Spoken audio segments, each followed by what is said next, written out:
ça va être, ça risque de passer un peu du coq à l'âne, mais moi après je réorganiserai pour l'article. Je te fais tout à fait confiance à tous ces choses. J'ai relu ton poème dans l'anthologie, 5e version de Mon Horizon, et il s'ouvre sur le vers chercher un centre de gravitation. Et il continue par je cherche là où se tient l'équilibre des corps en lévitation. Et puis on a aussi c'est s'inventer de nouvelles unités de mesure.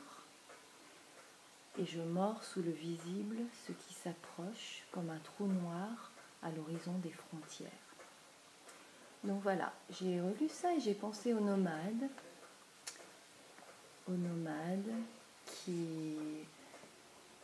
sautent, qui tombent, qui volent, qui s'élancent. Et je me suis demandé quels étaient les paysages que tu portes en toi. Quelle est la topographie de tes lieux, ou alors des lieux traversés par tes nomades?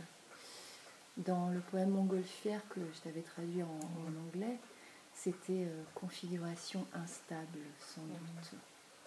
Voilà, si tu peux... En fait, tu as trouvé, et tu as exactement mis le doigt sur les mots qui sont en fait les maillons d'une expérience vitale, dans la mesure où, même essayant d'y échapper, je ne pourrais jamais échapper. C'est la condition c'est assez difficile à dire, mais de juive et d'hébreu.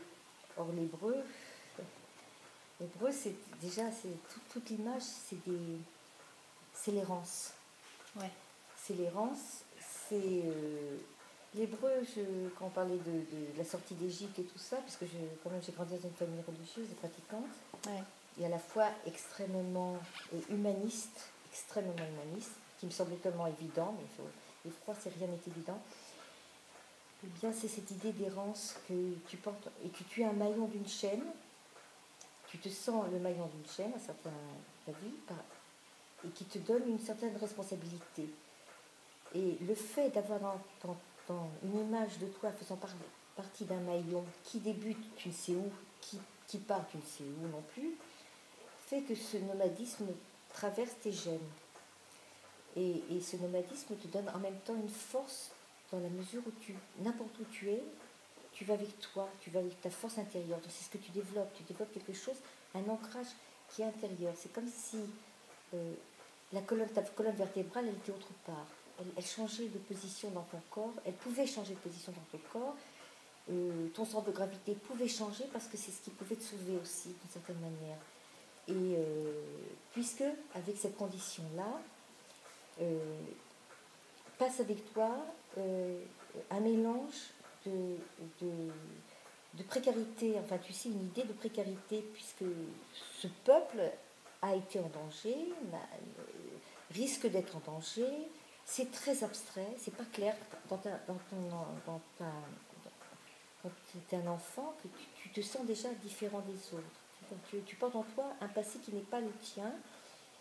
J'ai beaucoup de poèmes où je parle de mes personnages qui sont en moi, je sais m'en débarrasser. C'est que tu as une sorte de responsabilité, tu ne la veux pas, tu ne l'as pas demandé, tu ne voudrais pas l'avoir. Et on te la fourre d'abord avec ton prénom, tu as le prénom d'une tante qui a disparu, tu as le prénom on te rajoute des trucs, tu ne sais même pas. Je me souviens quand ça n'a rien à voir, mais c'était une anecdote qui est assez révélatrice.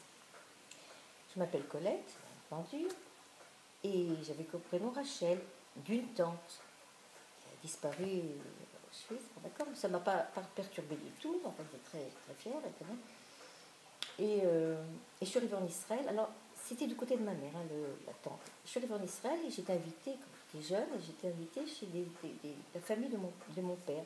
Et puis tout d'un coup, ils disent Esther, Esther, Esther, Esther. Moi, je ne réagis pas. Puis vaguement, je me souviens qu'une fois, mon père m'a dit, tu sais, il y a une cousine, et ils ont tellement voulu qu'elle a disparu, elle avait 13 ans. Toutes ces histoires-là compliquées que j'avais effacées. ben, à ta naissance, tu es née après la guerre, on a demandé que tu portes le nom d'Esther. Et alors j'ai commencé à réagir, on m'avait appelé je ne sais pas combien de fois Esther. Ils me connaissaient, cette famille-là en Israël me connaissait que sous le prénom d'Esther. Alors il y a Rachel, puis il y a Esther. Esther et Colette, bien entendu, mais Colette c'est ma base. Et Colette c'est ma force, et Colette c'est ma... Et c'est très curieux qu'en France, à l'école, au lycée, je revendiquais mon Rachel. J'écrivais Colette Rachel. Et en Israël, on m'appelait Rachel, mais j'ai Rachel, c'est-à-dire, et j'ai redemandé d'être appelée Colette. Enfin, je n'ai pas demandé, je dis, je m'appelle Colette. Donc, tu vois, chaque fois, je me mets moi-même, je me fais marginale. C'est-à-dire, en tant qu'artiste, je suis à la fois à l'intérieur et à l'extérieur des choses. C'est toujours on the edge. Et ça m'intéresse beaucoup de cette expérience-là, d'essayer d'être à la fois objet-sujet, à l'intérieur et à l'extérieur du monde donc des paysages que je rencontre, que ce soit des paysages de la nature ou des paysages humains. Alors, pour reprendre ta question, c'est-à-dire que mon monde est empli de paysages qui sont à la fois des paysages humains et des paysages des gens que j'ai rencontrés ou qui m'ont traversé, et que ce soit à travers mon prénom Rachel, parce que j'ai pensé bien entendu à la comédienne et tout ça, mon nom de famille Gutmann. Alors Gutmann, c'est un écrivain et un peintre israélien. Colette, n'en parlons pas. Non, je ne pense pas, je n'ai pas vérifié, c'est pas important, mais le fait, tu sais, c'est nous qui créons les filiations, les affinités. Et surtout Colette, tu comprends, la grande Colette, pour moi, qui était aussi une lumière, enfin, pour moi, par rapport à son écriture et sa liberté, sa liberté d'esprit, tout ça. Donc, il sait son indépendance. Donc, tout ça, à la fois m'enveloppe et aussi émerge aussi de l'intérieur. Et donc, il y a constamment, heureusement, je ne pense pas être schizophrène, mais ça aurait pu l'être, mais tout ce qui est difficile à porter, on en avait parlé ce matin, d'une certaine manière, difficile à porter, et qui peut entraîner une faiblesse et qui peut entraîner aussi un malaise et tout ça, je m'en sers au contraire comme une force, tu vois, je récupère ça pour dire qu'est-ce qu'on en fait, enfin sans me poser la question exactement, mais je les fais se converser, je les fais se rencontrer, je les fais, alors tu les vois sur des tableaux, c'est dans des petits formats, je fais des tout petits personnages qui ont l'air d'être perdus dans l'immensité, alors que c'est des tout petits formats, c'est très paradoxal, parce que c'est vraiment... c'est difficile de rendre justement ce sentiment d'immensité, ou alors je peux sur des immenses personnages, et je restreins au contraire les dimensions, le format est très long et très étroit à la fois. Donc tu vois, c'est faire bouger les frontières, jouer avec les frontières et jouer avec les paysages, et jouer avec le paysage, comme on disait, tu sais, quand on parlait de la nature, mimésis ou imiter la nature, c'était autant la nature physique que la nature humaine. Ben, c'est un peu ça, tu vois. Et ces nomades, c'est aussi ça. Donc, puisqu'on parle des nomades, tu avais cette exposition que j'ai vue et qui s'appelait Empreinte dans l'espace ou Traces dans l'espace. C'était Traces, c'était pas tellement... Oui.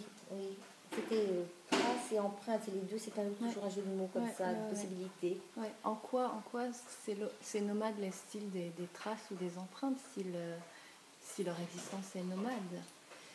Eh bien, quand ils passent, justement, ils laissent quelque chose. Même si c'est une trace dans le sable, il y a quelque chose. Le passage, ils ont bougé l'air, ils ont fait bouger l'air. Il y a quelque chose qui est parfois imperceptible, comme tu as vu le rideau, tu as vu, à travers la transparence, tu as vu l'ombre. Tu n'as rien vu, parce que c'est